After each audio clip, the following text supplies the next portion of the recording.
नमस्कार, मी पंजाब डक. माझ्या महाराष्ट्रातल्या शेतकऱ्याला अंदाज देणार आहे.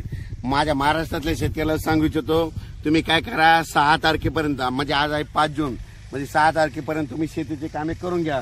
कारण की राज्यामध्ये 7, 8, 9, 10 जूनच्या दरम्यान भाग बदलत पाऊस पडणार आहे, जोराचा पडणार आहे, म्हणून हा अंदाज लक्षात. पण 6, 7, 8, 9, 10 जून प्रत्येक गावाला एकदा पाऊस येऊन जाणार आहे, म्हणून हा अंदाज लक्षात यायचा. पण राज्यातल्या सर्व शेतकऱ्याला सांगू इच्छितो की हा पाऊस पूर्व विदर्भ, पश्चिम विदर्भ, दक्षिण महाराष्ट्र, उत्तर महाराष्ट्र, कोकणपट्टी, खानदेश, मराठवाडा सगळीकडे पाऊस पडणार आहे, म्हणून हा अंदाज लक्षात यायचा. पण राज्यातल्या सर्व शेतकऱ्याला सांगू इच्छितो की राज्यामध्ये त्याच्यानंतर 13 तारीख म्हणजे 13 जून, 15, 13, 14, 15, 16, 17च्या दरम्यान राज्यात जोराचा पाऊस पडणार आहे, मुसळधार पडणार आहे, म्हणून हा अंदाज लक्षात येतात.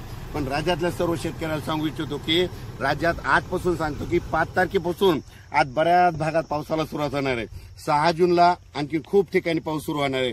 7ला आणखी बराच भाग व्यापणार आहे. 8ला दररोज परत वाढणार आहे. 9ला आणखी बऱ्याच ठिकाणी जाणार आहे.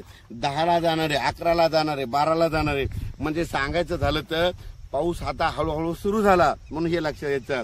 पण 7, 8, 9चा थोडा जास्त पडणार आहे आणि 13 ते 18चा मात्र जरा खूपच पडणार आहे, म्हणून हा अंदाज लक्षात यायचा. ज्यांच्या शेतकऱ्याचं शेत दुरुस्त करायचे राहिले असतील, तुम्ही अनेक 2-3 दिवस राहिले, या 2-3 दिवसामध्ये शेत दुरुस्त करून घ्या. पाहू शकता मी हे संपूर्ण असं शेत सगळं दुरुस्त केलंय.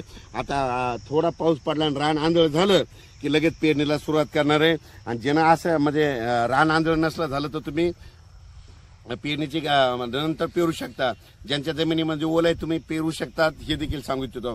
पण राज्यात मात्र म्हणजे आज आहे 5 पासूनच बऱ्याच ठिकाणी आज पावसाला सुरुवात होईल.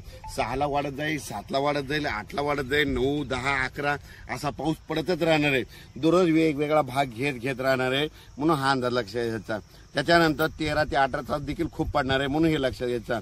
आणि माझी सर्वांना विनंती आहे, कापूस लागवड करत असाल तर तुम्हाला एक सांगू इच्छितो, मी स्वतः कापूस लागवड करणार आहे. यावर्षी 3x1 अंतर आहे. 3x1 अंतरनं काय होतं, 1 एकरमध्ये 14,000 झाडं बसतात.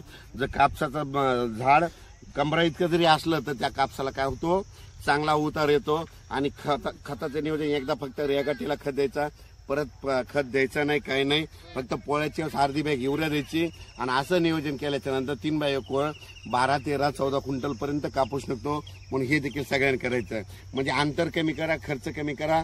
आपल्या जमिनीनुसार थोडं 3x नसलं तर 4x1 करा, पण थोडं अंतर कमी करून खर्च कमी करा, हे सांगू इच्छितो. पण राज्यात मात्र आज 5 तारखेपासूनच बऱ्याच ठिकाणी पावसाला सुरुवात होईल. हे पाहुणे म्हणते आमच्या इकडे पाऊस पडला, ते म्हणते आमच्या इकडे पाऊस पडला, अशी परिस्थिती चालू राहणार आहे, म्हणून हे लक्षात घ्यायचं. अचानक वातावरणात बदल झाला, उद्याचा एक मेसेज दिला जाईल. धन्यवाद.